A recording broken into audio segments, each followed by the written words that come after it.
गांव के एक छोटे से कस्बे में अमित नाम का एक लड़का रहता था। वह बहुत ही होनहार था, लेकिन उसके परिवार की आर्थिक स्थिति अच्छी नहीं थी। उसके पिता एक किसान थे और मां घरों में काम करती थी। अमित का सपना था कि वह एक दिन बड़ा इंजीनियर बने और अपने माता पिता को एक अच्छा जीवन दे।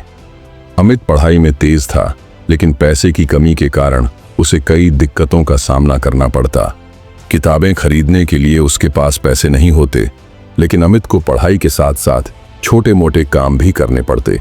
वह सुबह अखबार बांटता, दिन में पढ़ाई करता और रात को ट्यूशन पढ़ाता। अमित की मेहनत रंग लाने लगी। उसकी पढ़ाई इतनी अच्छी थी कि गांव के कुछ शिक्षकों ने उसकी मदद करने की ठानी। उन्होंने उसे किताबें दी और परीक्षा की तैयारी में मदद की। अमित ने खुद से वादा किया कि वह कभी भी मेहनत से पीछे नहीं हटेगा। समय बीतता गया। कई बार उसे निराशा हुई, कई बार उसे लगा कि अब वह आगे नहीं बढ़ पाएगा, लेकिन उसके भीतर का संकल्प बहुत मजबूत था। वह जानता था कि कठिनाइयां उसकी सफलता की राह का हिस्सा है। कड़ी मेहनत और संकल्प के साथ अमित ने अपनी इंजीनियरिंग की प्रवेश परीक्षा पास कर ली। उसे सरकारी स्कॉलरशिप मिली, जिससे उसकी आगे की पढ़ाई आसान हो गई। लेकिन यह अंत नहीं था, यह उसकी असली यात्रा की शुरुआत थी। कॉलेज में भी उसने अपने धैर्य और मेहनत को बनाए रखा।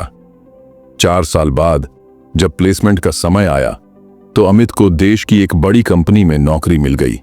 यह उसके लिए ही नहीं, बल्कि उसके पूरे परिवार और गांव के लिए गर्व की बात थी। आज अमित एक सफल इंजीनियर है। उसने अपने माता पिता के लिए एक अच्छा घर बनवाया और अपने गांव के जरूरतमंद बच्चों की पढ़ाई में मदद करना शुरू किया। जब लोगों ने उससे उसकी सफलता का राज पूछा, तो उसने बस इतना कहा, मेहनत, धैर्य और संकल्प। अगर ये 3 चीजें आपके पास हैं, तो दुनिया की कोई ताकत आपको सफल होने से नहीं रोक सकती।